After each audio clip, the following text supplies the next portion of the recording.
Kabanata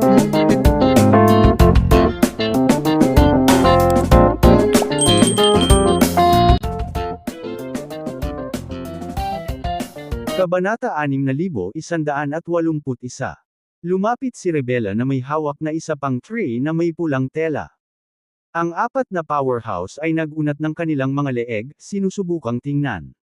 Nagulat na naman ang lahat matapos hilahin ni James ang pulang tela at ibunyag ang regalo. Hindi napigilan ni Gladwin na mapabulalas, isang banal na sandata. Maganda iyan. Ang Wisp Glow Lamp. Ito ay may independenteng espasyo at maaaring magpakita sa 36 na anyo. Ito ay mabuti para sa parehong opensa at depensa. Ito ay isang napakalakas na sandata. Nagulat din si Matanaya, the Wisp Glow Lamp. Iyan ay isang nawawalang artifact ng aming sekta. Hindi ako makapaniwala na nakikita ko ito sa sarili ko. Pagkatapos magsalita, sumugod si Matanaya at tuwang-tuwang kinuha ang Wisp Glow Lamp.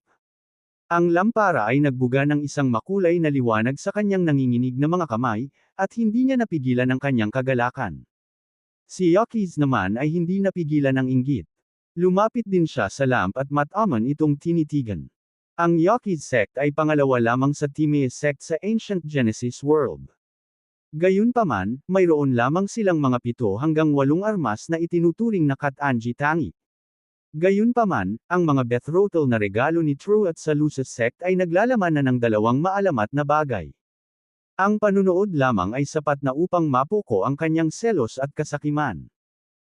Nang makitang sumugod na si Yakis, hinawakan ni Gladwin si Egor, na naglalakad pababa ng hagdan, at sinabing, sigurado ka bang kasal lang ito, at hindi palabas para sadyang ipahiya kami. Nakangiting sinabi ni Egor, wala itong kinalaman sa akin. Ang mga bata ang naghanda. Nakangiting sabi ni Gladwin, napaka-high profile mo na kaya bakit nagpapaka-humble ka? Sabihin mo sa akin ang totoo, ikaw ang nagbigay sa kanila ng Tempest Scepter, tama? Sinusubukan mo bang patunayan sa amin na Skynet ay isang transcendent na puwersa na may hindi malalampasan na katatagan ng pananalapi at mga mapagkukunan? Ngumiti si Egor, hindi sumagot sa kanya. Gayunpaman, ang kanyang mga aksyon ay naging mas matatag si Gladwin sa kanyang hinala. Sa pagmamasid kay Matanaya na nakahawak sa Wisp Glow Lamp na masayang-masaya, napangiti si James. Tila sapat na ang ilang bagay mula sa Forlet Land upang humanga ang mga powerhouse na ito. Biglang sumigaw si Gladwin, mabuti pang itago mo yan kaagad, Matanaya. Dapat kang mag-ingat na makita ito ng ibang tao. Kung hindi, baka may mga taong tumingin dito at magnakaw. Dapat ay may mga bantay kalaban sa mga ganitong uri ng mga tao. Agad na tinitigan ni Matanaya si Yakis, at niyakap niya ang Wisp Glow Lamp palapit sa kanyang dibdib. Ang kanyang sublet moment ay nagparamdam kay Yakis ng labis na kahihiyan at insulto. Lumingon si Yakis, itinuro si Gladwin, at galit na sumigaw, huwag mong gamitin ang iyong iniisip at ipagpalagay na ang iba ay pareho ang iniisip. Sarcastic na sabi ni Gladwin, oh, you must be a very good person. Pero minsan, narinig kong may nagnakaw ng flaming crepe sword mula sa birthday banquet ni Weston Carlswood. Halos mapuksa ang buong sekta niya noon. Galit na sinabi ni Yakis, kaya ang pagnanakaw ng Min Quisberth's Hevergard art, at pakikibahagi ng asawa kay Zachary ay ginagawa kang mas mabuting tao kaysa sa akin. Nagbago ang ekspresyon ni Gladwin, at sumigaw siya ng, ikaw. Ngumiti si Egor at pumagit na, okay, tama na. Huwag na nating banggitin ang nakaraan. Ngayon ay isang masayang okasyon. Sabay-sabay nating pahalagahan ang mga kayamanan. Sina Yakis at Gladwin ay nagkatinginan, puno ng puot.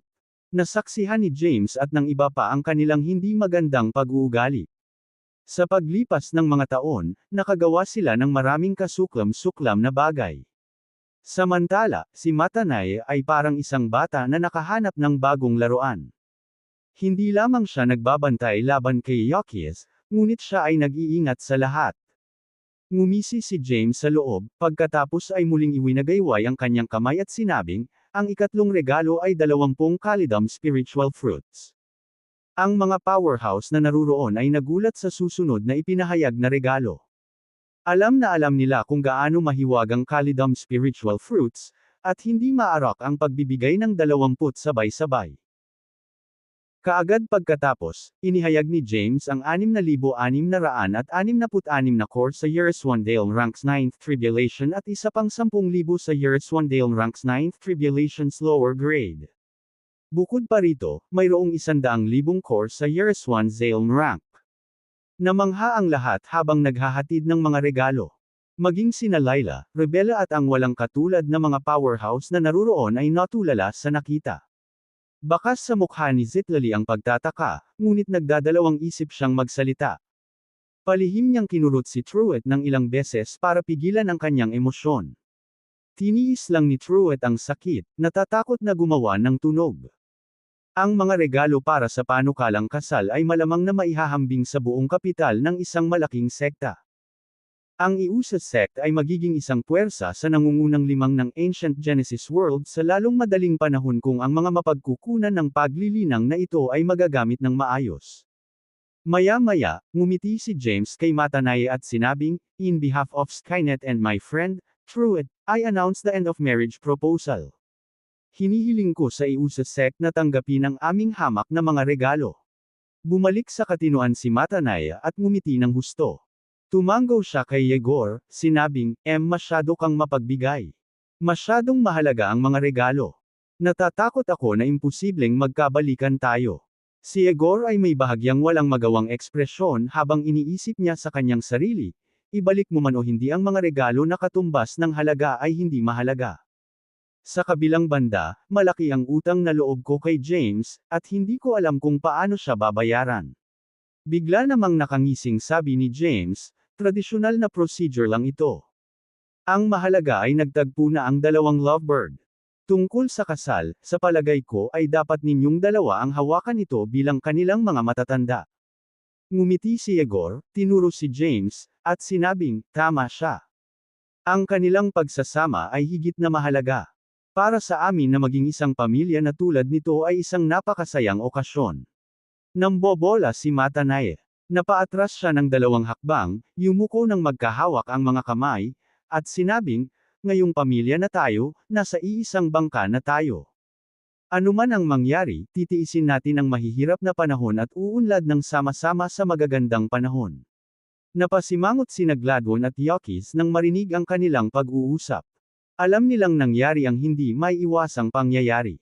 Matapos makatanggap ng napakaraming hindi mapaglabanan na mapagkukunan, ang Iusa sect ay nagsumite sa Skynet at susundin ang pangunguna nito mula ngayon. Bilang resulta, ang Skynet ay naging mas malaking puwersa, at ang pagwawagi sa kanilang suporta ay naging isang mas makabuluhang hamon. Sila ay naging isa pang magulo na puwersa na kasangkot sa labanan ng kapangyarihan sa pagitan ng dalawang alyansa. Lumingon si Yegor at ngumiti kina Gladwin at Yokis, na medyo balisa ang mga mukha. Tapos, sabi niya, "I'm glad you two came uninvited. Nailigtas ako nito sa pagsisikap na bisitahin kayong dalawa." Natigilan sina Yokis at Gladwin sa kanyang mga salita, nakaramdam ng bahagyang pagkabalisa. Inilagay ni Yegor ang kanyang mga kamay sa likod at nakangiting lumapit, "May hiling ako at sana ay papayag kayong dalawa." Natahimik ang dalawa pang lalaki. Mayabang na sabi ni Yegor, "Malapit na ang kasal ng anak ko at ng Iusa sect saintes. Isa itong napakagandang kaganapan para sa Skynet at sa Iusa sect.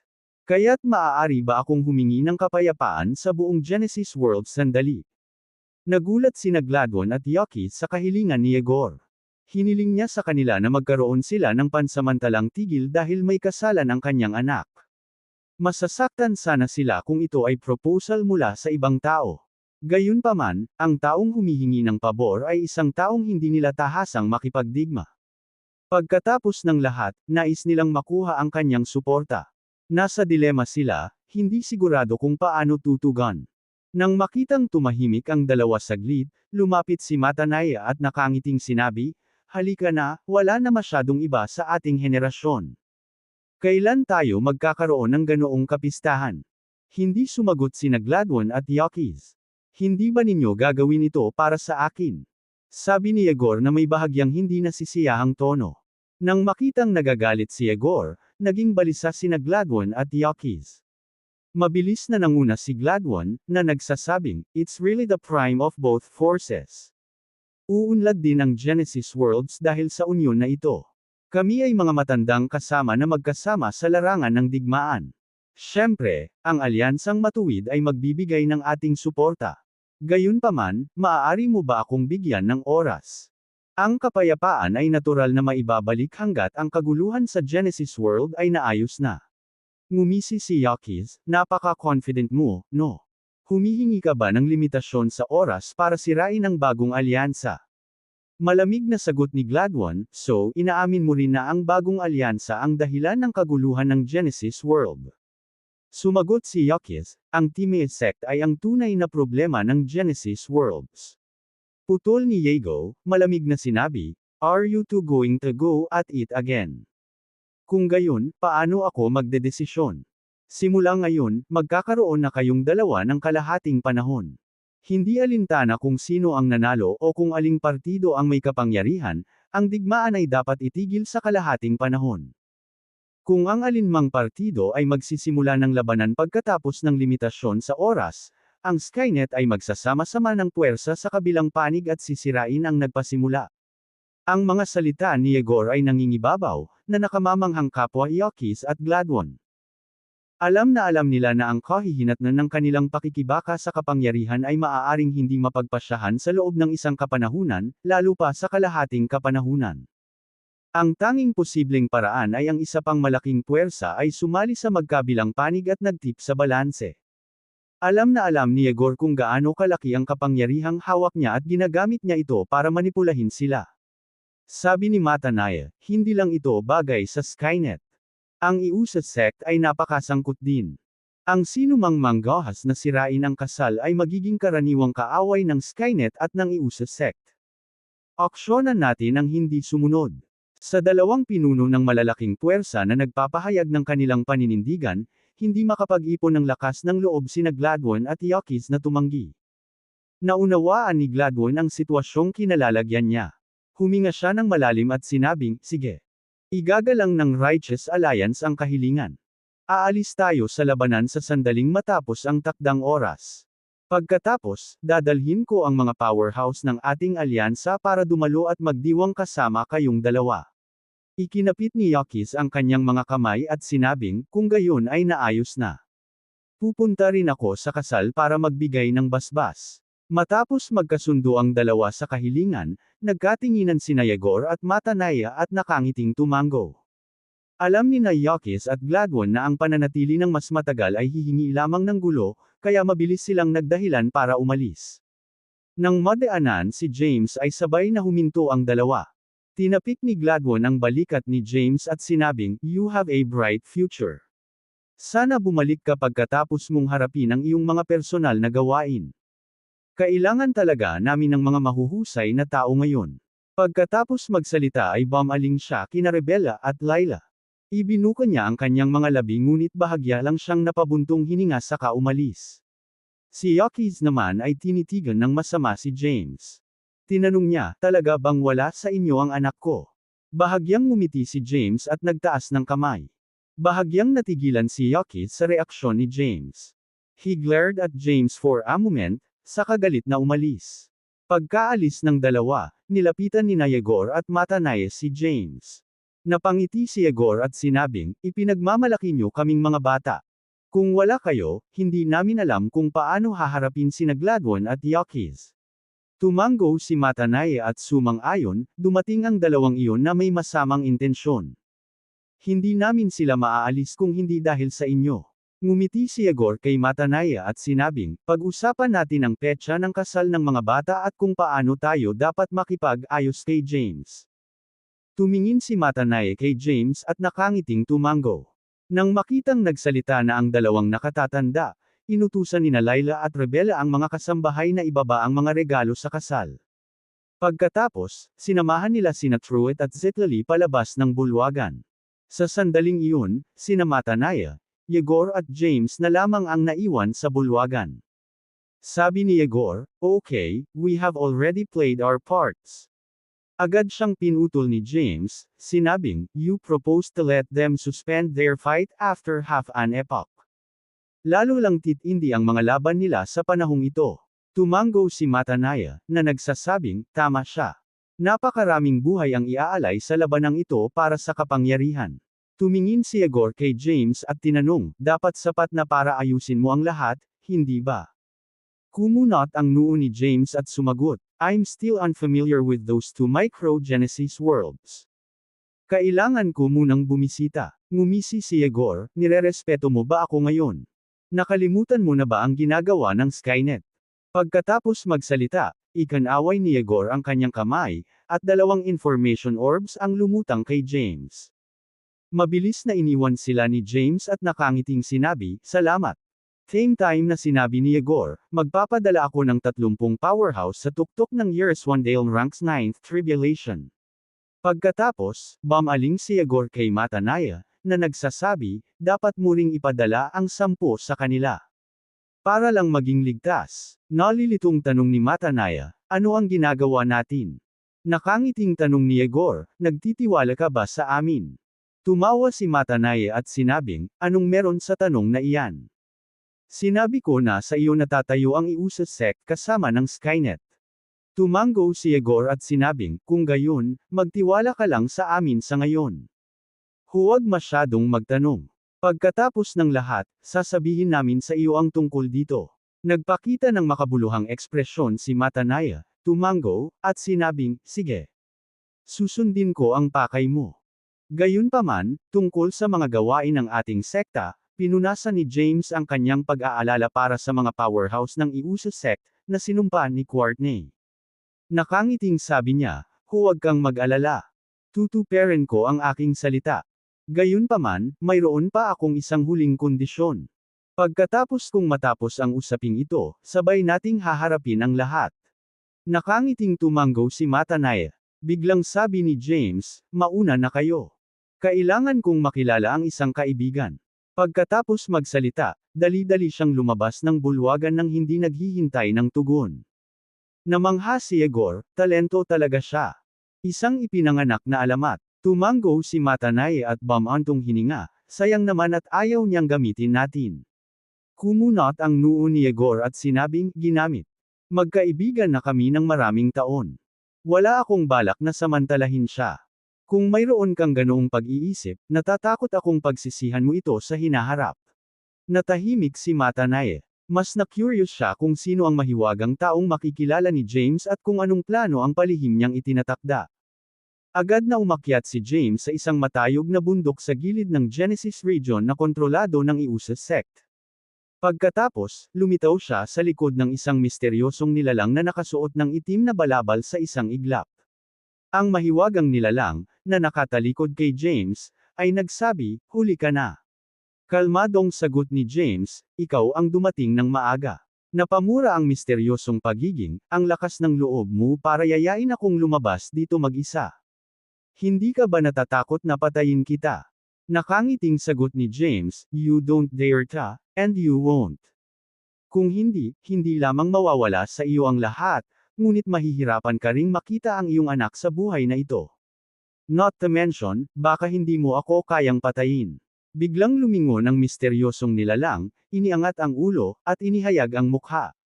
Ito ay walang iba kundi ang kasalukuyang pinuno ng bagong alyansa, pati na rin ang Yaqui sect. Pagkaalis ni Yaqui sa pangunahing bulwagan, nakatanggap siya ng telepatikong mensahe mula kay James at pumunta sa bundok upang hintayin siya. Noong una, akala niya ay naglalaro si James ng kalokohan at hindi siya magpapakita. Gayunpaman, dumating pa rin siya sa pag-iisip na hindi masakit na subukan. Nagulat siya nang makita siya ni James. Tinitigan ni Yaqui si James, ngumiti ng mayabang, at sinabing, wala kang takot. Sabihin mo lang kung nasaan ang anak ko. Ano ang kailangan kong gawin para sabihin mo sa akin? Hindi sumagot si James. Itinaas niya ang kanyang kamay, at lumitaw ang isang energy ball. Unti-unti itong lumaki, at isang sugatan at gusot na nilalang ang lumitaw sa aking paningin. Agad na nagbago ang ekspresyon ni Yaqui matapos niyang makita ang jade pendant sa leeg ng nilalang. Nando, anak ko, napaka-tragic. Hindi ko kayang tingnan siya. Umiling si James at nag-click sa kanyang dila. Hinawakan ni Yakis ang kwelyo ni James at sinabing, "How dare you torture my son?" "Ako," mahinahong sabi ni James, "kahit hindi ka masyadong experience, dapat masasabi mong curse orb iyon, di ba?" Nagulat si Yakis sa kanyang sinabi. Mahinahong sabi ni James, hindi na maaalis ni Nando ang sumpa. Kahit saan siya makulong o kidnap, mahahanap ko siya. Gayunpaman, hindi ko siya iligtas sa ngayon. Pinagmasdan ni Yakis ang kanyang miserableng anak sa curse orb na may masakit na ekspresyon.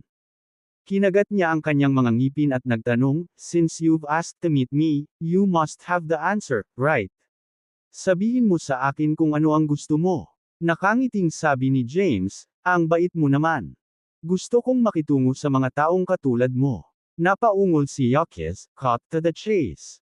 Sinabi ni James, "Gusto ko ang Tarslam Genesis World." Tinitigan ni Yakis si James na parang nakakita ng halimaw.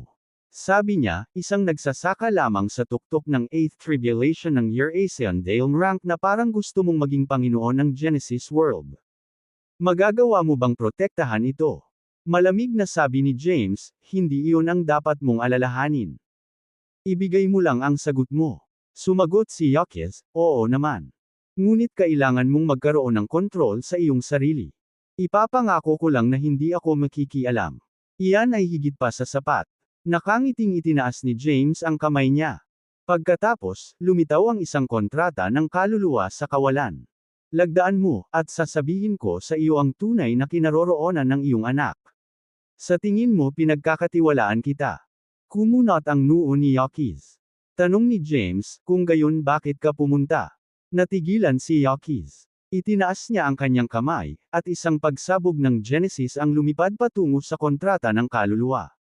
Kaagad pagkatapos, nawala ang kontrata ng kaluluwa.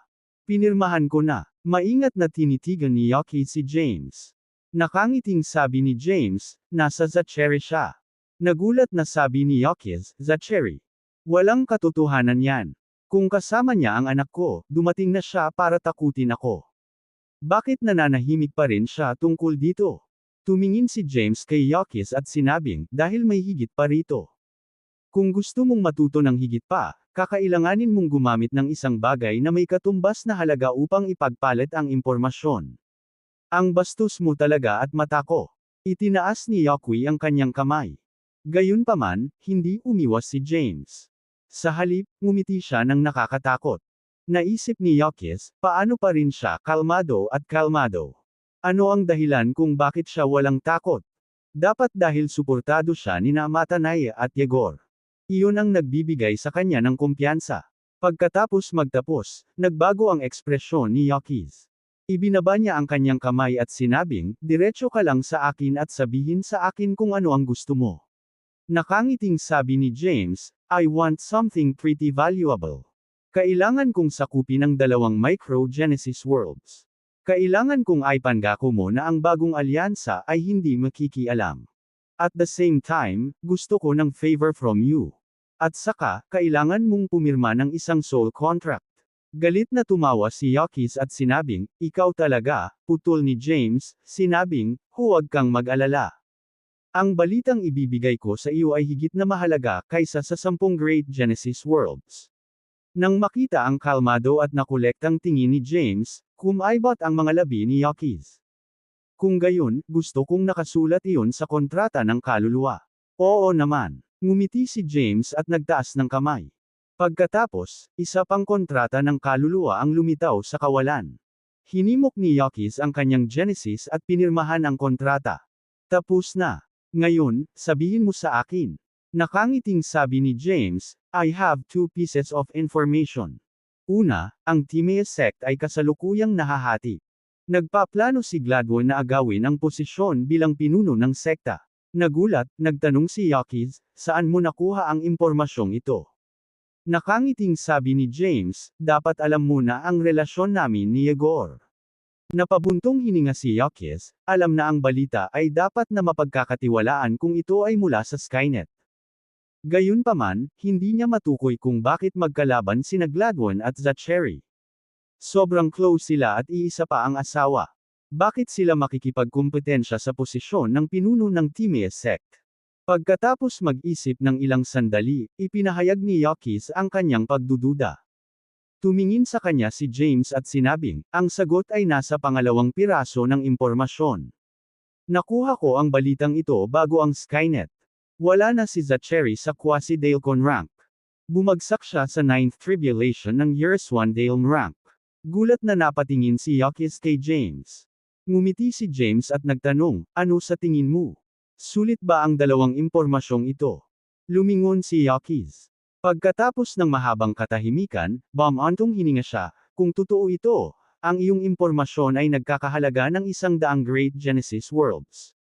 Nakangiting sabi ni James, talaga. Naibigay ko na sa iyo ang impormasyong kailangan. Ang natitira ay nasa kung paano mo ito gagamitin. Nang makitang tatalikod na si James at aalis, hinarang siya ni Yakis gamit ang isang porma sayon. Tanong ni James, ano ang ibig mong sabihin dito? Ngumisi si Yakis, hindi ka ba mula sa Timaeus sect? Bakit mo ibibigay sa akin ang mga sikretong impormasyon? Pinagtataksilan mo ba sila? Napabuntong hininga si James, mukhang hindi ka naniniwala sa akin. Maaaring hindi ka naniniwala at maaari mo ring subukang huwag sumunod sa kontrata ng kaluluwa. Gayunpaman, kukunin ko ang dalawang micro-Genesis world na iyon kahit anong mangyari. Pagkatapos magsalita, umalis na si James. Gayunpaman, ang porma sayon sa harap niya ay hindi pa naghihiwa. Dumilim ang mukha ni James, at sinabi niya, huwag mo akong gamitin ng dahas. Mas gugustuhin kong gawin ito ng mapayapa. Sabi ni Yakis, dahil nandito ka na, baka maliwanagan mo rin ako. Ayokong awayin ka. Sa katunayan, hindi ka man lang magkakaroon ng pagkakataon laban sa akin. Gusto ko lang ng ilang sagot. Ngumisi si James, napakahalaga ng oras ko. Kung gusto mong makipag-chat sa akin, dapat mong bayaran ang oras ko. Itinaas ni Yakis ang kanyang kamay, at 4 na orbs na puno ng masaganang enerhiya ang lumipad papunta kay James. Sapat na ba ito? Maingat na siniyasat ni James ang mga ito at nakitang puno sila ng mga dekalidad na elixir sa itaas ng 5th tribulation ng Year-Akon Dalem rank.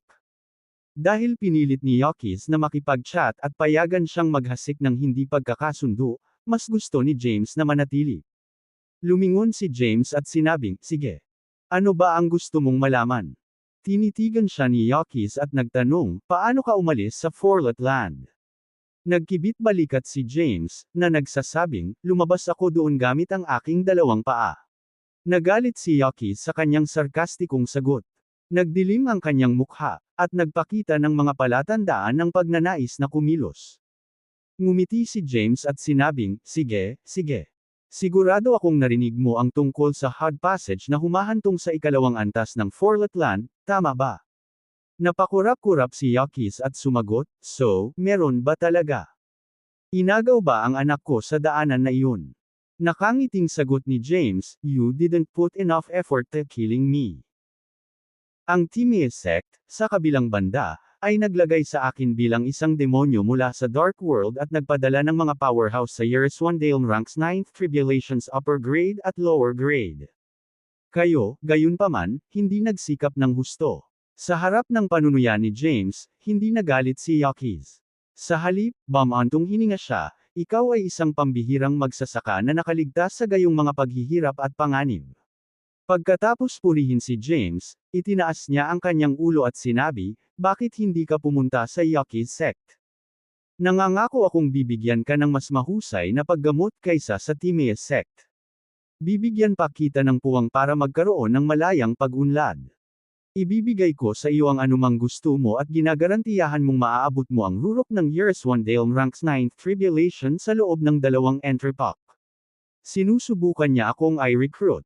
Napangisi si James sa loob, alam niyang interesado si Yakis sa kanyang mga koneksyon at mapagkukunan. Umiling si James at nakangiting sinabi, dapat naiintindihan mo na sinusubukan kong maging Panginoon ng sarili kong mundo. Ayokong maglingkod sa iba. Kung kaya kong protektahan ang mundo o hindi, ako na ang bahala. Kung gusto mo akong maging kaibigan, baka matulungan mo rin ako. Tiyak na gagantay ako ng pabor. Tumingin si Yakis kay James at nag-isip na sinabi, fine. Bawat isa ay may kanya-kanyang ambisyon. Hanggat hindi ka nagiging kaaway ko, hindi ako haadlang. Tumingin sa kanya si James at nagtanong, pwede na ba akong umalis? Sabi ni Yakis, maaayos pa ang relasyon natin. Kung tutuusin, konting hindi pagkakaunawaan lang. Ikaw at ang Team Sek naman, nakangiting sabi ni James, syempre, naiintindihan ko. Kung hindi, hindi kita hiniling na magkita tayo dito at magsabi ng napakaraming sekreto. Pagkatapos magsalita, itinaas ni James ang kanyang kamay at sinira ang porma sayon. 1/3. Pagkatapos, lumipad siya, naiwan si Yakis. Napabuntong hininga si Yakis sa pagtataka. Marami na siyang na-encounter na tao noon pero hindi niya maintindihan si James. Naiintindihan niya ang isang bagay ng napakalinaw. Kung ang isang tulad ni James ay tumangging magpasakop, ito ay pinakamahusay na huwag gumawa ng isang kaaway mula sa kanila. Kung hindi, ang mga kahihinatnan ay magiging mahirap hulaan. Ang Sanctum Genesis World ay nireranggo sa nangungunang 100 sa Great Genesis Worlds. Kabilang sa kanila ang hindi mabilang na mga sekta. Gayunpaman, ang Sanctum Sect ang kanilang pinuno. Ang leader ng Sanctum Sect, si Wiley, ay naabot na ang rurok ng Year A Condale Ranks 9th Tribulation kamakailan lang at nasa kanyang kalakasan. Ayon sa impormasyong ibinigay ni Yegor, ang Linesworn Sect ay mayroon ding tatlong powerhouse sa Year A Condale Ranks 9th Tribulation's Peak. Ang kanilang kabuoang lakas ay hindi maaaring maliitin. Higit sa lahat, ang dalawang ito ay nagsumite na sa bagong alyansa. Ang mga ito ay mga madiskarteng lokasyon na kailangang sakupin ni James. Gayunpaman, ang bagong alyansa ay mayroong mahigit 100 powerhouse sa Years 1 Dale Ranks 9th Tribulation's Peak sa Sanctum Genesis World.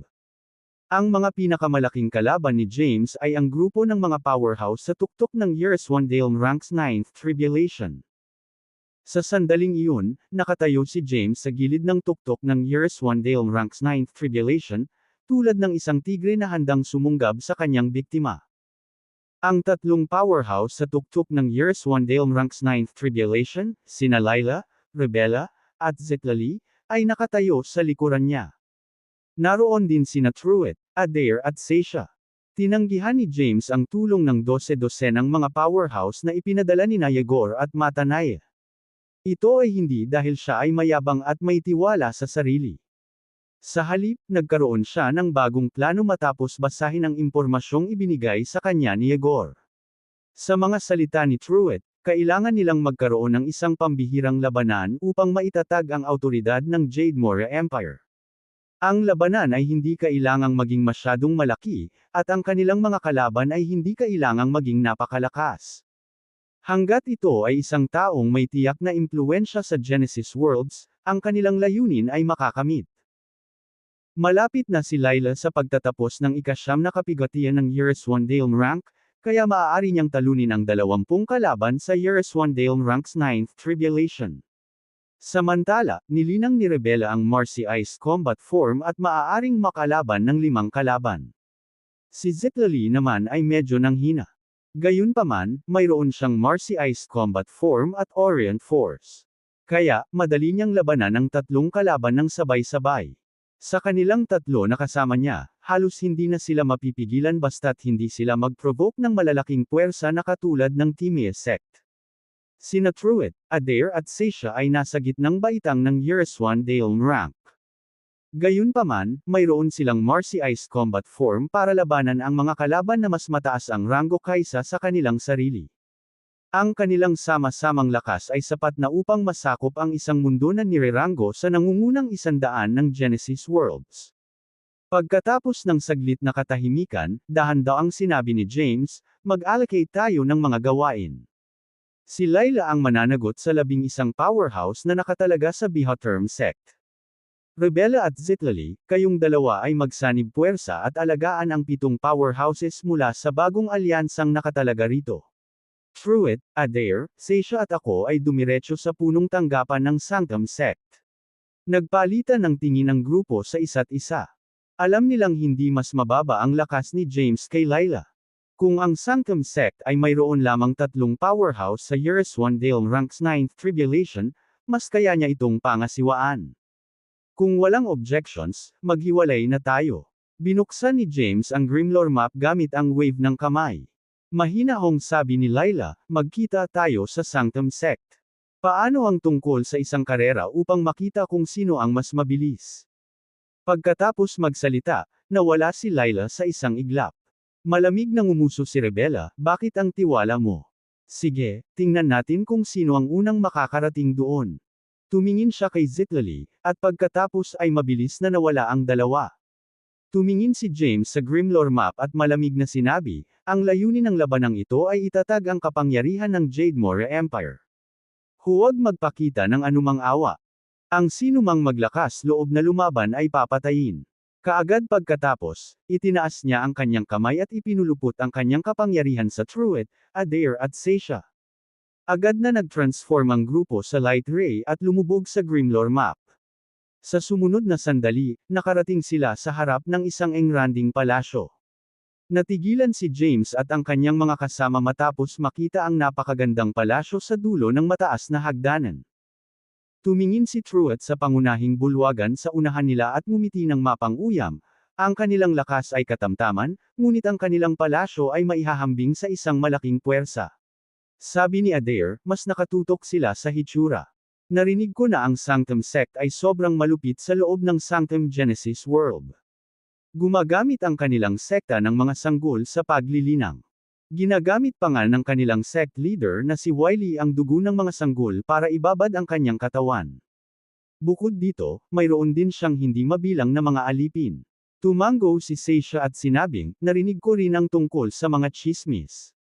Matapos makarating ang balita sa Time Sect, talagang galit na galit si Layla at gusto silang sirain. Gayunpaman, pinigilan siya ni Zachary na kumilos. Nakangiting sabi ni James, mukhang may relasyon sina Zachary at Wiley. Ibinaba ni Seisha ang kanyang ulo at sinabing, may mga chismis na ang leader ng Sanctum Sect ay isang seductress. She's the partner of both Zachary and Gladwin. Tumawa si James at sinabing, ang gulo ng relasyon. Kailangan nating sirain ang lugar na ito at alamin ang katotohanan. Pagkatapos magsalita, dahan-daang umakyat si James sa hagdan at lumapit sa gintong palasyo. Agad namang sumunod sa likuran niya sina Truett, Adair at Seisha. Inihagis ng grupo ang kanilang Genesis Divine Light, at ang kanilang chrome ay tumagos sa hangin. Bawat hakbang nila ay magiging sanhi ng Sanctum Sect. Maraming powerhouse mula sa Sanctum Sect ang agad na naalerto at lumipad. Gayunpaman, sila ay nagkaroon ng nakakatakot na mga ekspresyon pagkatapos makita ang kanilang makapangyarihang mga kaaway. Sino ka? How dare you break into the Sanctum Sect? May death wish ba kayo? Bumaba mula sa langit ang apat na powerhouse sa Years 1 Dale Ranks 9th Tribulation. Pamwesto sila sa harap ng grupo ni James with murderous aura. Matapos maramdaman ang hanay ng cultivation ni James at ng kanyang mga kasama, ang apat na powerhouse ay agad na nagkaroon ng mapanghamak na ekspresyon. Tatlo sa gitnang baitang ng Eurasian Dale Ranks 9th Tribulation, at isa sa peak ng Eurasian Dale Ranks 8th Tribulation. Sino ang nagbigay sa inyo ng lakas ng loob na pumunta dito? You're so weak but dared to break into the Sanctum Sect. Do you guys have a death wish? You've overestimated yourselves. Lumuhad ka at yumuko. We might spare your lives. Ang ganda ng dalawang babaeng ito. Nagkataon, kailangan ko ng alipin na makakasama ko. Haha. Agad na sumugod si Truett at sinabing, ipaubaya mo sa akin ang apat na bastos na ito. Huwag kang makialam. Apat na malalaking gininto ang sword energies ang nahulog mula sa langit at naglaslas patungo sa apat na powerhouse. Nang dumaan ang sword energy sa kawalan, pinatay nito ang mga nakapaligid na miyembro mula sa Sanctum Sect. Samantala, ang apat na powerhouse ay agad na lumukso sa langit at umangkas kay Truett. Sila ay tiwala at mamamatay tao. Sa kasamaang palad, naipasok na ni Truett ang Marcy Ice combat form at napatay ang dalawa bago pa man sila makapag-react. Nagulat ang natitirang dalawang powerhouse at mabilis na tumalikod para makatakas. Gayunpaman, agad silang naabutan ni Truett at hiniwas sila sa kalahati. Umiling si James at nakangiting sinabi, he's so ruthless.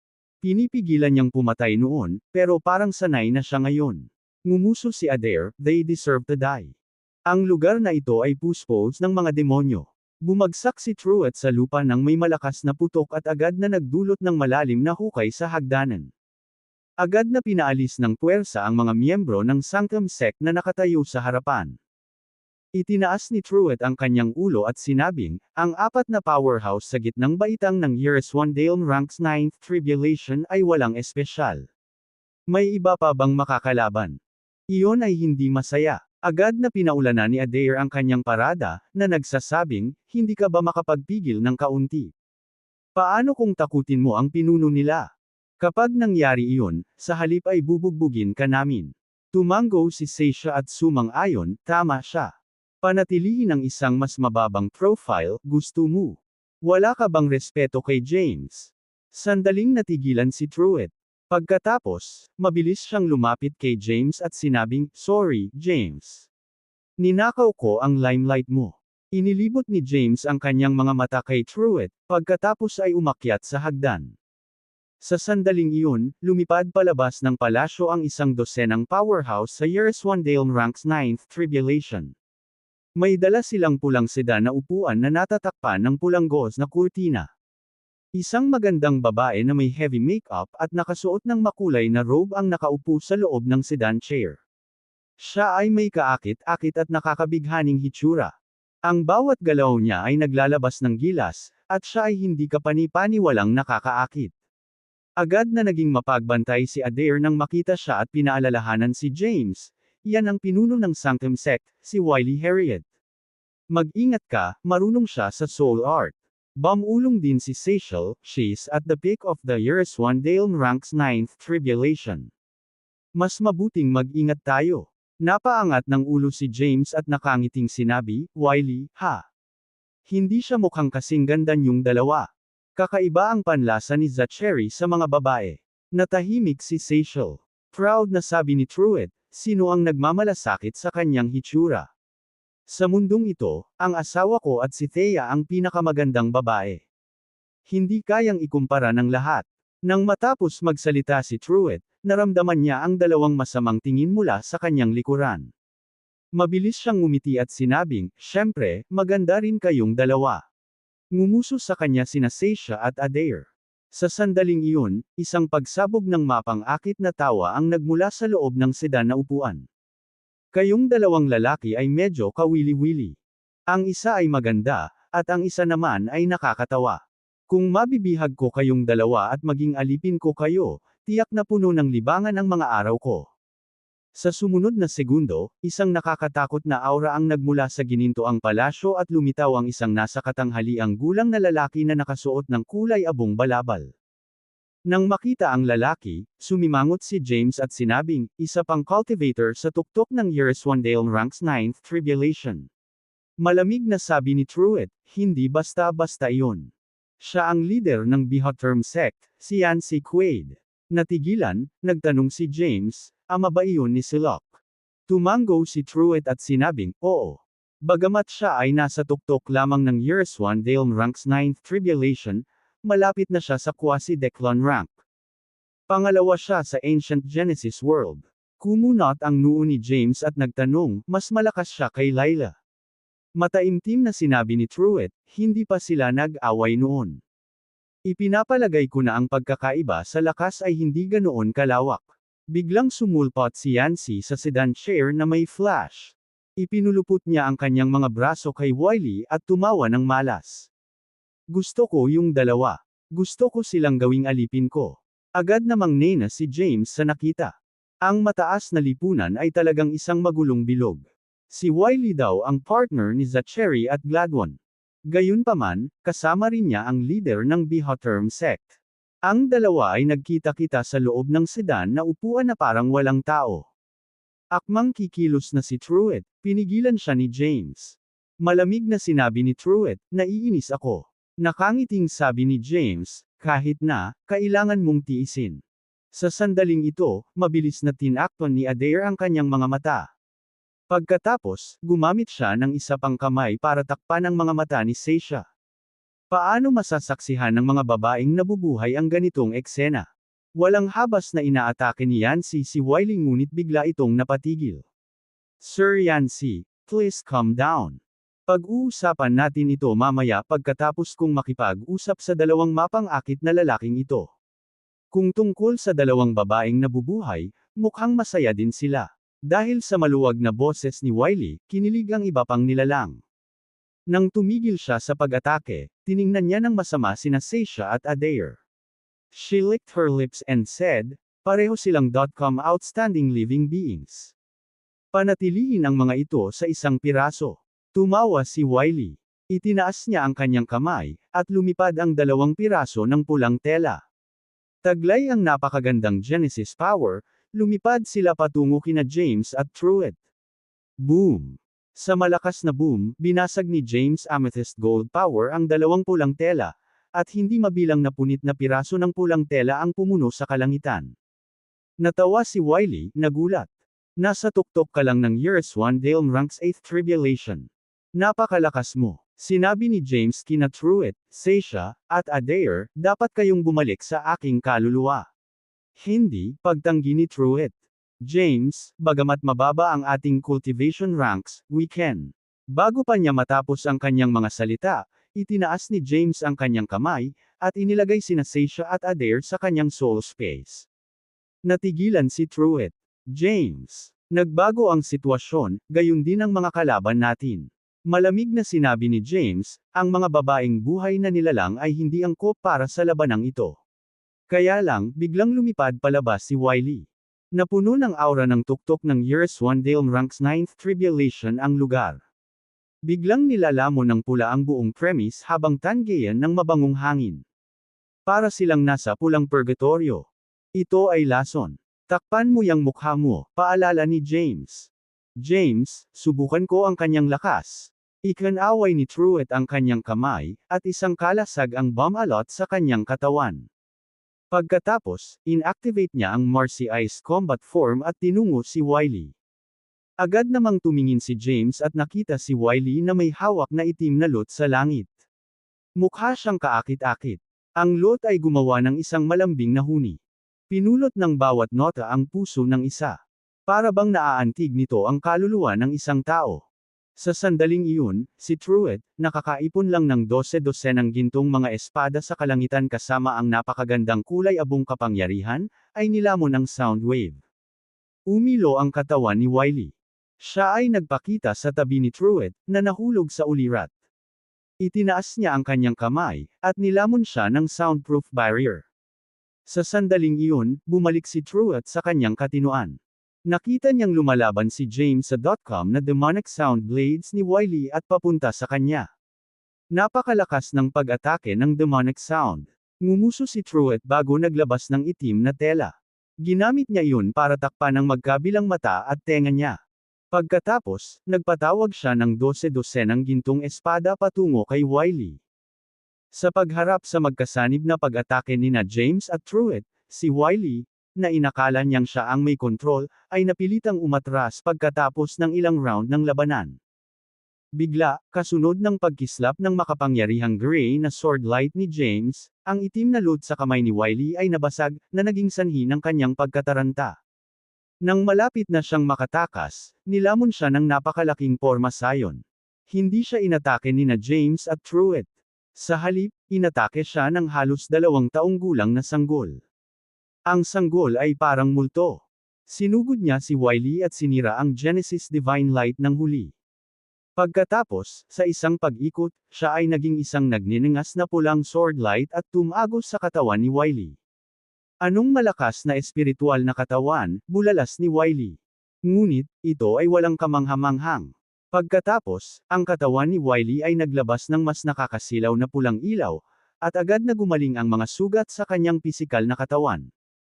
Gayunpaman, bago makalaban si Wiley, nakulong siya ng quasar lightning at multicolored flame sa formation. Agad, pinigilan ng 2 violet gintong masamang espiritu si Wiley mula sa magkabilang panig. Nang maramdaman ang nakakatakot na death aura, sumigaw si Wiley sa takot, "Sir Yancy, please save me." Nakalulungkot, idinagdag ni James ang soundproof barrier sa formation. Kaya't hindi marinig ang kanyang paghingi ng tulong. Habang sinalakay ng 2 masasamang espiritu sina Wiley, inatake din siya ni Lysia, Leia, at Fennec. Siya ay ganap na pinigilan. Right then, humarap si James kay Wiley and smirked. Naabot mo lang ang rurok ng years 1 Dale ranks 9th tribulation. Bakit ang yabang mo? Laruan ka lang sa amin. Nang marinig iyon, nagmamadaling sinabi ni Wiley, pakiusap huwag mo akong patayin. Kaya kong dalhin sa iyo ang walang katapusang kaligayahan. I can promise you, hindi ko kailangan yan. Nakangiting pinutol siya ni James. Ayoko sa mga babaeng nagmamahalan ng sobra-sobra at hindi pinahahalagahan ang kanilang sarili. Habang nagsasalita ay itinaas niya ang kanyang kamay.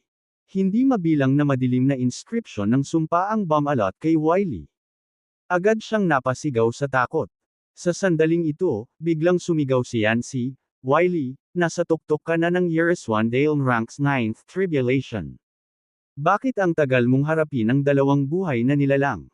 Naaapektuhan ba ang sigla mo pagkatapos ng isang buwang panggugulo? Bago pa niya matapos ang kanyang mga salita, nagkalat ang porma sayon sa kawalan. Bumagsak si Wiley sa lupa, nakahawak sa kanyang ulo. Gamulong-gulong siya sa lupa habang umiiyak. Kitang-kita kung gaano kasakit ang nararamdaman niya. Curse magic ba iyon? Kumunot ang noo ni Yancy. Sa dalawang buhay na nilalang, isa ba sa kanila ang inapo ni Franciscus?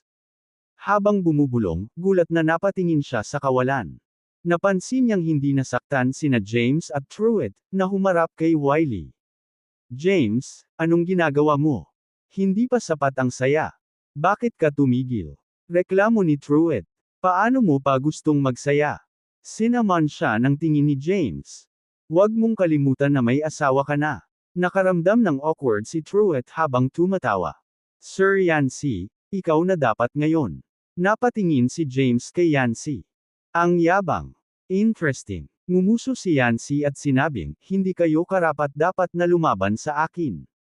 Pagkatapos, inipon niya ang kanyang Genesis power at sumigaw, kayong dalawa mula sa Sanctum Sect, ang inyong sect leader ay sinumpa. Mananatili ba kayong nanunood ng walang ginagawa? Kaagad pagkatapos noon, dalawang anino ang lumitaw sa likod ng bundok ng Sanctum Sect. Tinapakan nila ang kawalan, na sinabayan ng nakakatakot na madugong hangin. Nang makita ang eksena, hindi napigilan nina James at Truett na sumimangot. Pinagmasdan nila ang mga anino na naging lalaki at babae. Sila ay lumitaw ng wala saan. Ang lalaki ay may ulo na puno ng puting buhok, ngunit ang kanyang balat ay kumikinang. Ang gwapo niya. Sa kabilang banda, ang babae ay napakaganda at kaakit-akit. Sa pagtingin sa kanila, biglang bumantong hininga si Truett at sinabing, hindi ko inaasahan na ang dalawang masasamang yin at yang demons ay lilito sa Genesis World at magiging Grand Patriarchs ng Sanctum Sect. Kakaiba, natigilan ang lalaki at babae. Tila hindi nila inaasahan na makikilala sila ni Truett sa unang tingin. Ang dalawang demonyo ni Yin at Yang. Napaawang ang labi ni James. Mas masama ba ang reputasyon nila kaysa sa akin? Humagalpak ng tawa si Truett. James, kung ikukumpara mo ang sarili mo sa kanila, sinisiraan mo ang sarili mo. Kayong dalawa, biglang sumigaw ang babaeng powerhouse, how dare you come and make trouble in the Sanctum Sect?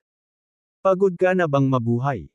Ang lalaking powerhouse ay may baluktot ng ngiti habang sinasabi, dahil makikilala tayo ng isang tao sa unang tingin, tiyak na magkaaway sila. Patayin sila. Nakatitig sa kanila. Sinabi ni James, ninakaw ninyo ang aking katayuan bilang Demon Lord, syempre kailangan ko kayong patayin. Habang nagsasalita siya, itinaas niya ang kanyang kamay at sinuntok. Isang nakakatakot na amethyst gold power ang patungo sa dalawang demonyo ni Yin at Yang. Sa sandaling iyon, napuno ang kalangitan ng galit wind, quasar lightning, at curse inscriptions. Binago ng walang kulay na apoy na may Genesis power at gray historial power ang kulay ng langit at lupa. Nang maramdaman kung gaano kalakas at kakilakilabot ang kapangyarihan, ang dalawang demonyo ni Yin at Yang ay hindi nang ahas na harapin ito ng direkta. Sa halip, sabay-sabay silang umiwas. Boom! Sa malakas na dagandong, ang amethyst gold power ay bumasag sa kalangitan. Agad na gumuho ang pangunahing bulwagan ng Sanctum Sect, kasama ang bulubundukin sa likod nito. Nasaksihan ng gayong nakakatakot na lakas, nagbago ang ekspresyon ni Yancy. Siya ay nasa tuktok lamang ng Years 1 Dale Ranks 8th Tribulation. Paano niya makokontrol ang kapangyarihang pangkasaysayan? Nag-disguise ba siya ng rank niya? Dapat siya ay nasa quasi-declan rank. Habang siya ay nabigla pa, ang dalawang demonyo ni Yin at Yang gayon din sina James at Truett ay nagsimula ng makipaglaban sa kawalan. Ang dalawang demonyo ni Yin at Yang ay nagpakawala ng maduming hangin kasama ng hindi mabilang na itim at puting kalansay. Mabilis na umihip ang hangin. Kung saan man ito dumaan ay mapupuno ng nakakatakot na iyak. Nilamon nito sina James at Truett. Sa kabilang banda, ginamit ni Truett ang ginintoang espada at ang Years 1 Genesis Bell na si James ay ipinahiram sa kanya upang labanan ang nakatutuwang pag-atake ng hindi mabilang na mga kalansay. Pumasok si James sa 3rd Marcy Ice Combat Form. Gamit ang kanyang ultimate golden body, hinaranggan niya ang mga itim at puting skeleton at inatake siyang demon. Nag-away silang apat sa langit, ang kanilang mga anino ay nag-uugnay sa isa't isa. Ang Genesis Powers, Golden Sword Energies, Amethyst Gold Power, at Black and White Skeletons ay nag-complement sa isa't isa habang sila ay nagbanggaan. Ang resulta ng labanan ay ang pagkasira ng lahat ng arkitektura, halaman, at bundok sa paligid ng Sanctum Sect. Naapektuhan din ang mga nabubuhay na nilalang na may mababang ranggo ng Sanctum Sect. Hindi mabilang ang mga nasawi.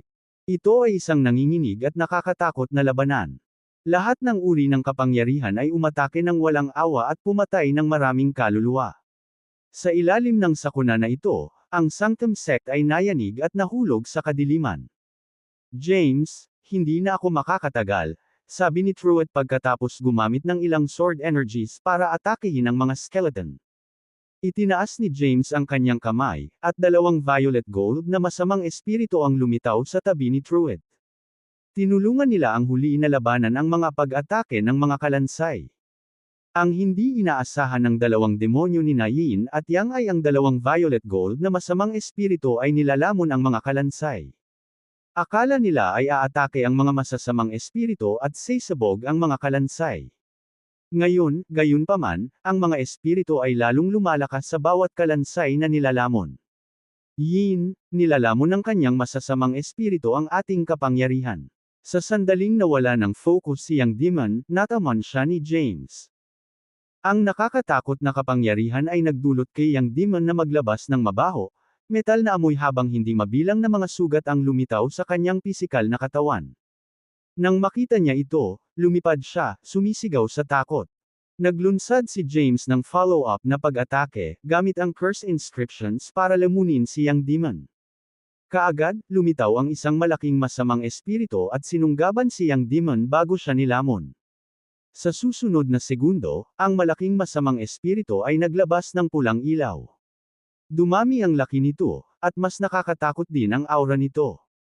Ang tuktok ng Years 1 Dale Ranks 9th Tribulation, bulalas ni James. Nagtagumpay ba ang makasaysayang dakilang sumpa? Biglang lumingon ang masamang espiritu na may malaking aura. Itinaas nito ang kamay at kinain ang hindi mabilang na mga kalansay sa paligid. Banal na kalokohan. Bulalas ni Truett. James, nakakuha ka na naman ba ng kayamanan? Napangiti si James. Sa isang iglap, lumitaw siya sa tabi ni Yin demon, na nabigla. Dapat pumunta ka rin. Pagkatapos, pinalipad niya si Yin demon patungo sa nakakatakot na masamang espiritu. Napasigaw si Yin demon habang siya ay napalunok. Pagkatapos, ang masamang espiritu ay muling naglabas ng nakakatakot, nagninangas na pulang ilaw at nilamon ang iba pang masasamang espiritu. Nalampasan nito ang tuktok ng Years 1 Dale Ranks 9th Tribulation, bulalas ni Truett. James, ito ay magiging isang halimaw. Hindi halimaw kundi demonyo. Itinaas ni James ang kanyang kamay at isinama ang sarili sa masamang espiritu. Biglang namula ang langit at lupa. Nilamon ng pamumula ang buong mundo, nagtanim ng matinding takot sa mga buhay na nilalang. Hindi mabilang na buhay na nilalang ng Sanctum Sect ang nagulat sa nakakatakot na eksenang ito. Isang natulala na sila na kayang talunin ni James ang tatlong powerhouse sa rurok ng 9th Tribulation ng Years 1 Dale rank. Ngayon, kayang sirain pa ni 2/3 James ang langit at lupa. Ang mga buhay na nilalang ay hindi maiwasang sambahin siya. Kabilang sa mga ito ang mga powerhouse sa tuktok ng Years One Dale Ranks 8th Tribulation. Gayunpaman, kumpara kay James sa langit, sila ay wala. Nakatayo si James sa kawalan, ang kanyang mga kamay ay nakabalot ng hindi mabilang na nagniningas na pulang inscription ng sumpa. Mabilis silang kumalat. Saan man dumaan ang mga inscription, lahat ng nabubuhay na nilalang ay luluhod sa lupa. Ang mga buhay na nilalang ay hindi nang ahas na huminga. It's the historical great curse, nanlaki ang mga mata ni Yancy at napabulalas. Ito ang makasaysayang dakilang sumpa ni Franciscus. Pagkatapos magsalita, nakita niya ang isang sinulid ng maningning na pulang inscription ng sumpa na patungo sa kanya. How dare you, angal ni Yancy. Itinulak niya ang kanyang mga palad pasulong. Binasag ng dalawang dakilang Genesis powers ang hindi mabilang na pulang curse inscriptions. Pagkatapos, pinalibutan ng Genesis Divine Light ang kanyang katawan. Sa isang talon, tinungo niya si James sa langit. Sa pagtingin kay Yancy na papalapit na may napakagandang aura, akmang aatake si Truett gamit ang kanyang espada nang ilagay siya ni James sa soul space. Iyon ay dahil alam ni James na si Yancy ang tunay niyang kaaway. Practice lang yung mga nauna. Lumipad si Yancy papunta kay James. Hindi siya tumigil sa malayo. Sa halip, gamit ang kanyang makapangyarihang aura, ginamit niya kaagad ang kanyang killer move. Itinulak niya ang hindi mabilang na mga palad, nagpapadala ng matinding presyon kay James. No choice si James kundi ibigay lahat ng nakuha niya. Si Yancy ay isang powerhouse sa tuktok ng Years One Dale Ranks 9th Tribulation. Ang kanyang kakayahan ay dapat nakatulad ng kay Layla. Gayunpaman, kumpara kay Wiley at sa dalawang demonyo ni Yin at Yang mula noon, mas malakas siya. Sa pagharap sa gayong kapangyarihan, hindi kayang maging pabaya si James. Pinaganya niya ang Marcy Ice Combat Form at ang Ultimate Golden Body ng sabay. Kahit na pagkatapos nito, kailangan pa rin niyang gamitin ang kanyang supernatural powers para tumugma kay Yancy. Sa kabilang banda, habang lumalaban si Yancy, mas lalo siyang natakot. Sa una, sumuko siya sa pagharap kay James gamit ang Genesis power upang maiwasan ang historical great curse ng huli. Gayunpaman, hindi niya inaasahan na ganoon kalakas ang Marcy Ice combat form ni James. Kakaiba ang mga galaw ni James, at malakas ang kanyang mga atake. Ang bilis at lakas niya ay kapantay ng kay Yancy. Hindi kayang buhayin ni Yancy si James. Kung hindi, ang huli ay magiging banta sa mundo sa hinaharap. Sa isiping iyon, muling hinampas ni Yancy si James ng hindi mabilang na mga palad, na nagpalaki ng distansya sa pagitan nila. Pagkatapos, nag-shoot siya ng makulay na signal sa kawalan. Matapos harapin ang mga palad, nanunuya si James, tumawag ka ba ng tulong dahil hindi ka mananalo? Anak, naitago mong mabuti ang iyong kakayahan. Sa malamig na boses, sinabi ni Yancy, ikaw ang inapo ni Franciscus. Sigurado akong nasa tuktok ka ng ika-9 na kapigatian ng Years One Dale rank, ngunit nagpanggap ka na nasa tuktok ng 8th Tribulation ng Years One Dale rank. Isa kang sinungaling. Nang marinig iyon, tumawa si James. Sinasiraan mo ako dahil hindi mo ako kayang talunin. Ganito ba kumilos ang isang taong matuwid? Huwag kang masyadong mayabang. Ngumuso si Yancy at sinabing, nasugatan ako sa nakaraang labanan, at hamina ang kakayahan ko. Kung hindi, sa tingin mo kaya mong labanan kahit 10 galaw mula sa akin. Huwag kang maglakas loob na mag-isip na tumakas. Ang aking sekta ay may 18 powerhouse sa tuktok ng Years One Dale Ranks 9th Tribulation sa Sanctum Genesis World. Kapag dumating sila, malilipol ka. Ganun ba? Nagtaas ng kilay si James. I'm looking forward to it then. Tingnan natin kung mas maagang darating ang tulong mo kaysa sa akin. Nang marinig iyon, nagbago ang ekspresyon ni Yancy. Hindi niya maramdaman ang 12-12 ng mga powerhouse sa tuktok ng Years One Dale Ranks 9th Tribulation na nagtatago sa mundong ito. Umalis ba sila, o pinatay? Hindi sila maaaring napatay. Lahat sila ay mga powerhouse sa tuktok ng Years One Dale Ranks 9th Tribulation. Malaya silang nakakalakad sa buong Genesis world. Maliban kung nakatagpo sila ng isang powerhouse sa Quasi-Declan rank, hindi sila mamamatay ng ganoon kabilis. Noon, sa katimugang bahagi ng kawalan, lumitaw ang isang matangkad at magandang figura. Layla. Nagbago ang ekspresyon ni Yancy. Pagtingin kay Layla, ngumiti si James. Mabilis ka, tulad ng inaasahan. Tumango si Layla bilang tugon, nalilito. Pagkatapos, tumingin siya kay Yancy. Pagharap sa matalim niyang titig, hindi maiwasan ni Yancy na manginig sa takot. Pagkatapos ng lahat, si Layla ay dating law enforcement Great Elder ng Timaeus sect. Kasabay nito, siya ang law enforcement Great Elder ng buong Righteous Alliance. Nakapatay na siya ng higit sa libo-libong sect leaders and lords. Nakipaglaban siya para sa karamihan ng mga rehiyon ng Genesis ng Timaeus sect. Siya ay isang powerhouse sa tuktok ng Years One Dale Ranks 9th Tribulation. Gayunpaman, hindi siya umasa sa paglilinang sa mga santuwaryo o mga mapagkukunan ng paglilinang. Sa halip, siya ay naging isang powerhouse mula sa pakikipaglaban sa mga labanan. Bagamat nasugatan si Yancy at hindi pa nababawi ang lahat ng kanyang kakayahan, kahit nasa tuktok na siya, maaaring hindi niya matalo si Layla. Bukod dito, nandyan si James, na hindi alam ang kakayahan. Si Yancy ay walang tsansa na manalo. Bilang isang sect leader, masisira ang kanyang reputasyon kung siya ay tumakas ngayon. Galit na tinuro ni Yancy si Layla. Hindi ba ikaw ang dakilang elder ng tagapatupad ng batas ng Timaeus sect? Paano mo makakasama ang inapo ni Franciscus? Ikaw. Nang marinig iyon, natakot si Yancy. Nagmamadali, yumuko siya sa harapan ni Yakis Holiness. Sir Yakis, tama na. Inis na sumigaw si Yakis Holiness, Yancy, dapat bigyan mo ako ng paliwanag. Hindi ganoon. Tinuro ni Yancy si James. Sila na. Inatake nila ang Genesis region na kontrolado ng ating bagong alyansa. Kaya pala, hindi mo ba natanggap ang utos ni Sir Yakis? Ang magandang Fernail powerhouse, si Zayla Jennings, ay hamarang kay Yancy. Ang lahat ng puwersa ng bagong alyansa ay dapat umatras mula sa Sanctum Genesis World at sa Zindaros Genesis World. Paano mo hindi pinansin ang utos?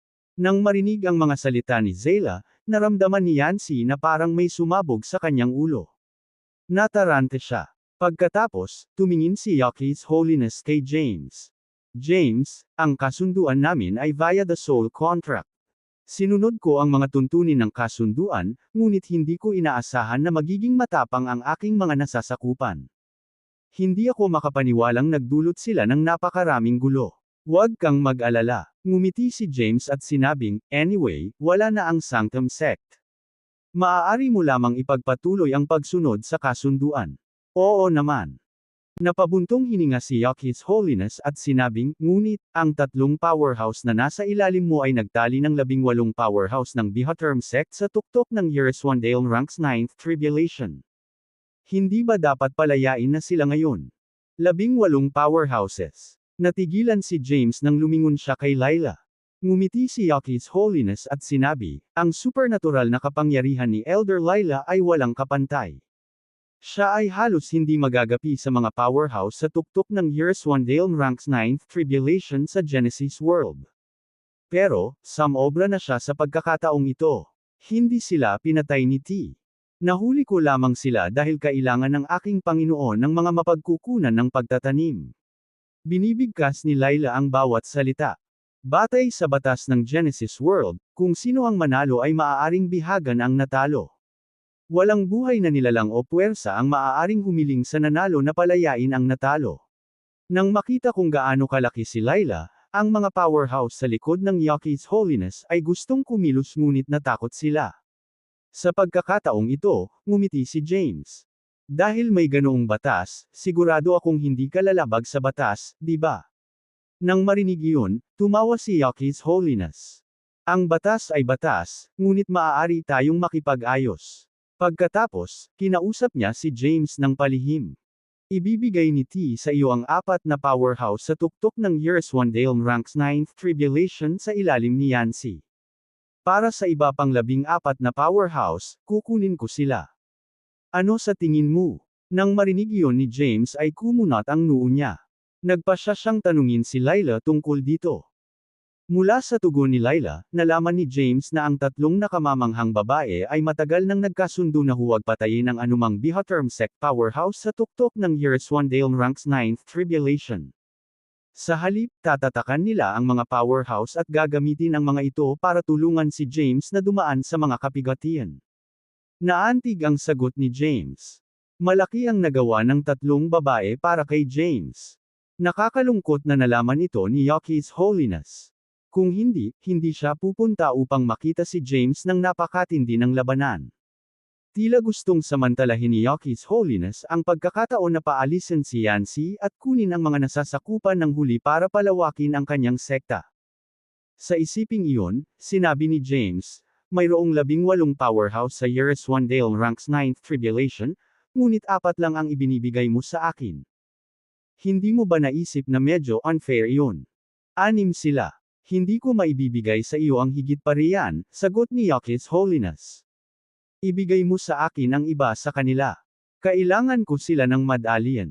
Bilang kapalit, may isa pa akong pabor sa iyo.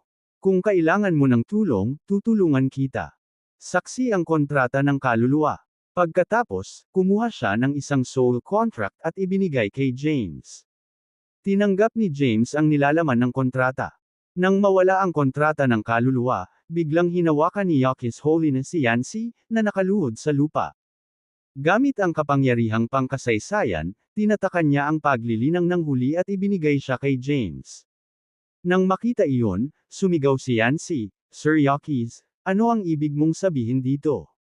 Ikaw, bago pa man siya makatapos magsalita ay tinapakan na siya ni James. Sa oras na ito, ngumiti si Yaki's Holiness at nagsabi, James, pupunta ako at kunin ang mga powerhouse ngayon. Para maiwasan ang conflict, dapat mong ipaalam sa iyong mga subordinate. Pagkatapos, kinuha niya ang dosenang powerhouse sa tuktok ng Years Wandale Ranks 9th Tribulation at umalis. Anong deal ang ginawa mo sa kanya? Nagmamadaling nagtanong si Laila, hindi mo ba alam na kasing tuso siya ni Zachary at Gladwin? Ngumiti si James at nag-wave ng kamay.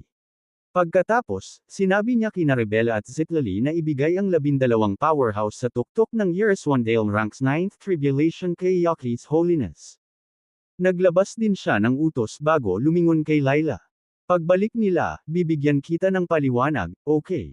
Magsasalita pa sana si Laila, nakita niyang hinawakan ni James si Yancy at bumaba sa lupa. Anong ginagawa mo? Bamulong si Laila, regalo namin ito sa iyo. Bakit mo binibigay sa iba? Pagkatapos, sinundan niya si James. Kasabay ng isang kalampag, hinagis ni James si Yancy sa tabi ni Wiley at sinabing, ang mag-asawang ito ang tunay na nakasangla. Magsasalita pa sana si Laila nang may makita siyang dalawang figure na lumitaw sa kawalan. Sa isang kisap mata, humarap kay James sina Rebella at Zitlali. Bakit mo ibinibigay ang 12 powerhouse sa tuktok ng ika-9 na kapigatian ng Years Wandale rank kay Yaki's Holiness? James. Nagreklamo din si Zitlali, alam mo ba kung gaano karaming pagsisikap ang ginawa namin upang mahuli ang mga powerhouse na iyon? Alam ko. Napatingin si James sa kanila. Pero, may isang bagay kayong hindi alam. Natigilan sina Rebella at Zitlali. Napatingin sila kay Laila. Huwag mo akong tingnan. Galit na sabi ni Laila, clueless din ako. Kumbaga, para sa wala ang magandang intensyon namin. Hindi ko sinabi iyon. Nagmamadaling iwinagayway ni James ang kanyang mga kamay. Pwede bang makinig muna kayo sa akin? Ngumuso ang tatlong magagandang babae. Kahit galit sila, gusto nilang marinig ang paliwanag niya. Paglingon ni James ay napatingin sila Yancy at Wiley sa lupa. Pagkatapos, itinaas niya ang kanyang kamay, nilamon sina Laila, Rebella, at Zitlali sa soundproof barrier. Kasabay nito, pinalabas niya sina Truett, Seisha, at Adair sa espasyo ng kaluluwa. Sa sandaling lumitaw si Truett, ibinuka niya ang kanyang bibig para magreklamo kay James. James, tumigil ka. May sasabihin muna ako. Lumingon si James at tumingin kay Rebella, Laila, at Zitlali. Na-touch ako sa effort mo. Nagpapasalamat ako sa iyo. Gayunpaman, sinabi ko kay Truett ang tungkol dito. Para sa aking heavenly tribulation na makapasok sa ika-9 na kapigatian mula sa ika-8, hindi ako maaaring maging sabik para dito. Hindi ko rin ito madadaanan sa tulong ng sinuman. Kailangan ko ng isang mahusay na paglalaan. Nagmamadali, nagtanong si Rebella, may masama ba sa pagkuha ng mas maraming cultivation resources? Oo, ngumiti si James sa kanya at tumango. Nakita mo ba akong sinisipsip ang Genesis power ng sinuman pagkatapos kong makaalis sa Forlet Land? Nang marinig iyon, ang mga nabubuhay na nilalang na naruroon ay natigilan. Pinag-isipan nila ito, at totoo ang kanyang mga salita. Hindi ko kailangan ng Genesis power ngayon. Bumantong hininga si James at sinabing, kailangan ko ang Historial power at Marcy Ice combat form power. May sikreto sa likod nito. Nanlaki ang mga mata ng mga nabubuhay na nilalang, nakikinig kay James. Sabi ni James, I have the ultimate golden body. Maaari akong mag-imbak ng walang limitasyong Genesis powers at gawing Historial power ang Golden Bones at Marcy Ice combat form power. Ang pagsipsip ng Genesis power ng ibang tao ay isang exception. Ngayon, may Genesis powers ng ibang tao sa katawan ko. Naabot ko na ang hangganan ng pagkakaroon ng isang pambihirang tagumpay. Kahit gaano pa ako sumisipsip, ang isang heavenly tribulation ay ma-trigger.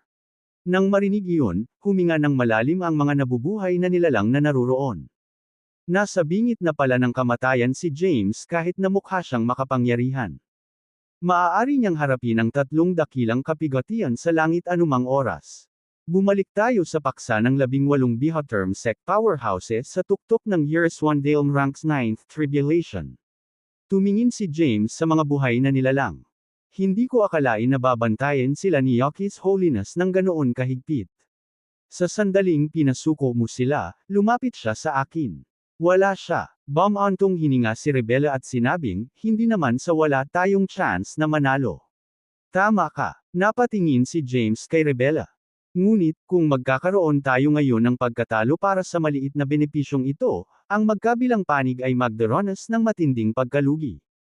Hindi lang mawawala sa atin ang Sanctum Genesis World na katatapos lang nating makuha, kundi gagawa din tayo ng isang malakas na kalaban.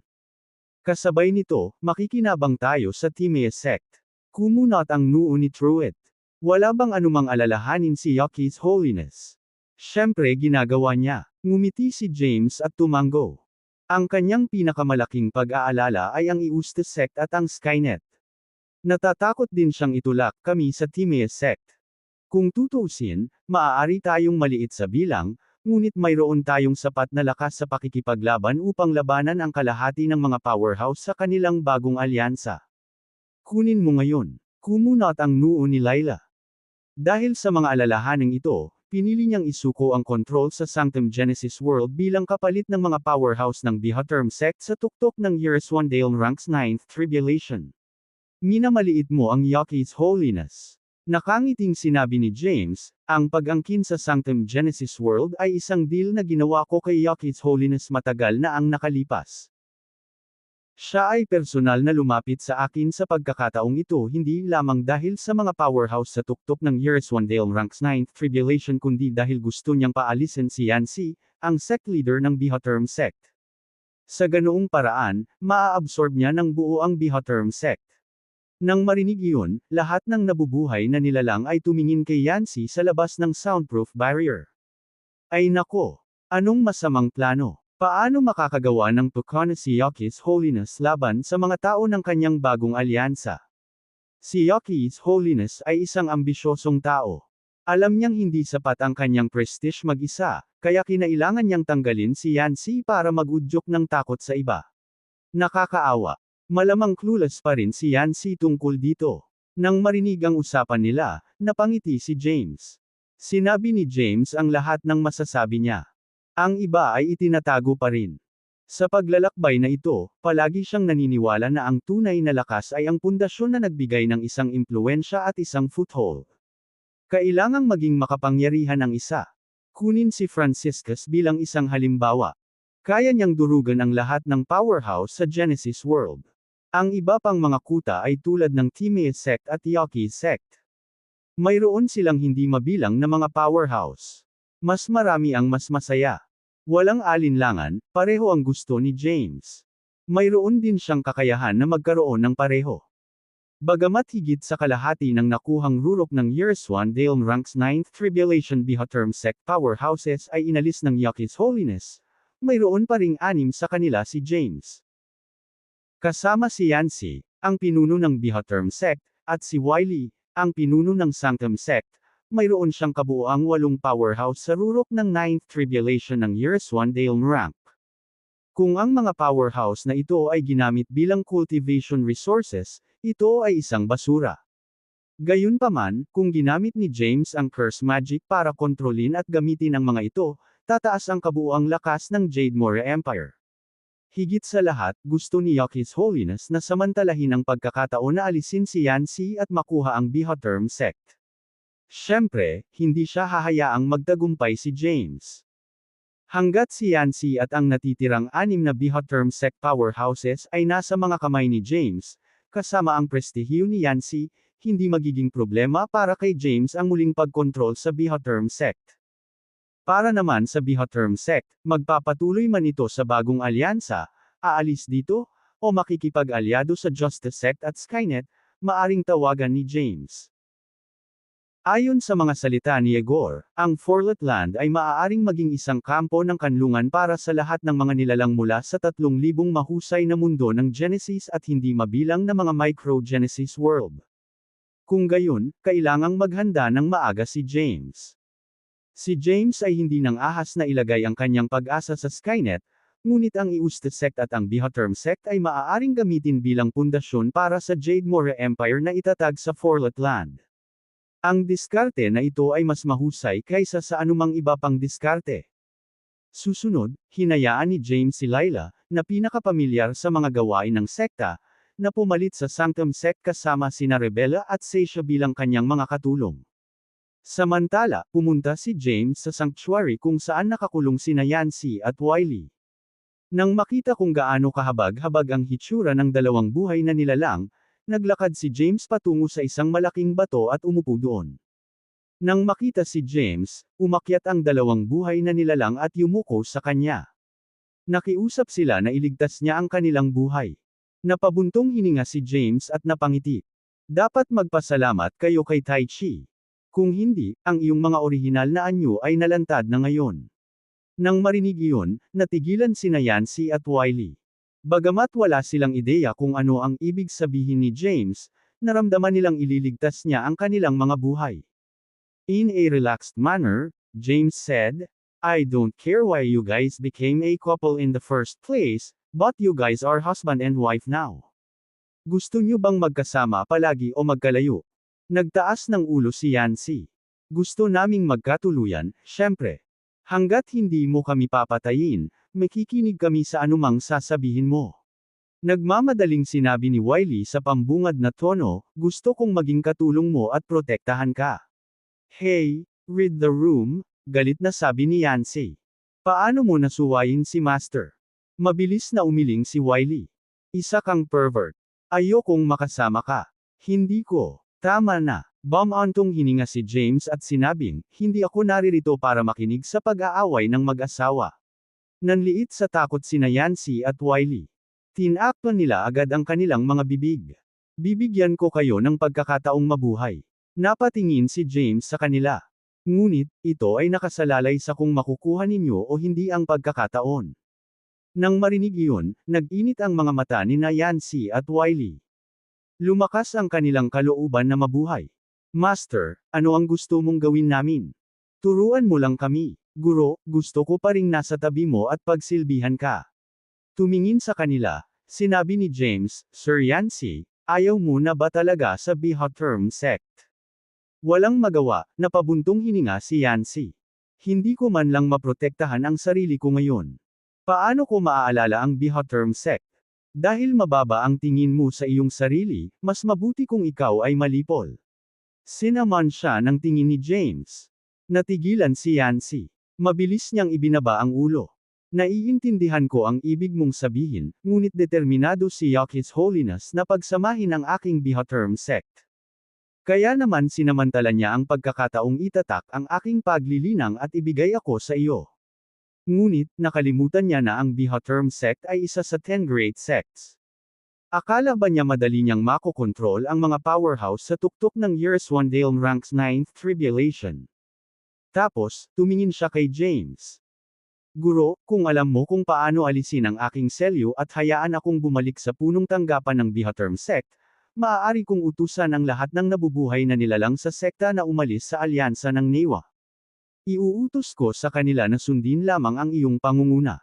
Hindi iyon ang talagang iniisip mo. Ngumiti si James at umiling. Iniisip mong tumakas dito kapag nasira na ang selyo mo. Pagkatapos, pangungunahan mo ang Bihaterm sect para sumilong sa Timaeus sect.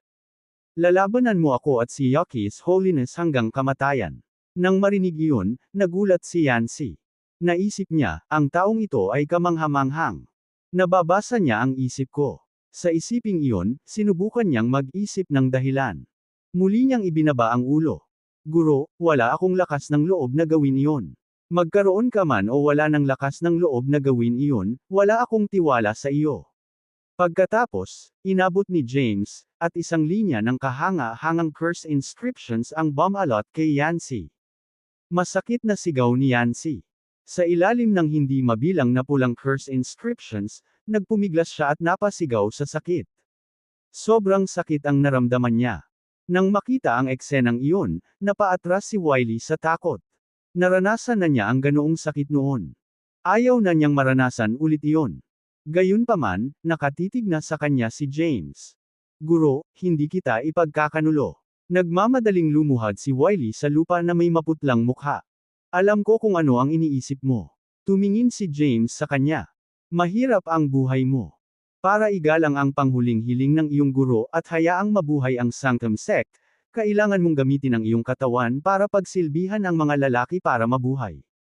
Ayon sa labas ng mundo, ginagamit mo ang dugo ng mga sanggol bilang mapagkukunan ng paglilinang. Isa kang demonyo na gumagawa ng masasamang bagay. Sa totoo lang, pinilit ka ng dalawang Diyos ni Yin at Yang. Sila ang nagtanim ng dugo ng mga sanggol. Gayunpaman, ikaw ang sisihin. Nang marinig iyon ni Wiley ay nabigla siya. Paano mo nalaman? Sa curse magic, ang soul retrieval ay napakahalaga. Ngumiti si James at sinabing, akala mo ba may tatago mo ito sa akin? Nanlaki ang mata ni Wiley at huminga ng malalim. Ang unpredictable mo talaga. Mahirap para sa isang babaeng nabubuhay na nilalang na suportahan ang isang malaking sekta. Napabuntong hininga si James at sinabing, gayunpaman, hindi mo binaygo ang iyong guro. Kahit na kailangan mong ihiga ang iyong sarili at harapin ang kahihiyan, nanatili ka sa iyong tunay na sarili. Isa kang bayani. Nang marinig iyon, biglang bumagsak si Wiley sa lupa at nagsimulang umiyak. Parang nakakaawa ang sigaw niya. Masasabi ng isa kung gaano siya kawalang magawa at pait. Nang tumingin sa kanya, bumantong hininga si James at sinabing, huwag kang mag-alala. Hanggat nananatili kang tapat sa akin at hindi nagpapasya, ipinapangako ko sa iyo na magkakaroon ka ng magandang buhay. Maaari ka pang makakuha ng mas malaking providence at pataasin ang iyong cultivation rank. Tungkol naman sa Sanctum Sect, kung maganda ang performance mo, ibabalik ko ito sa iyo.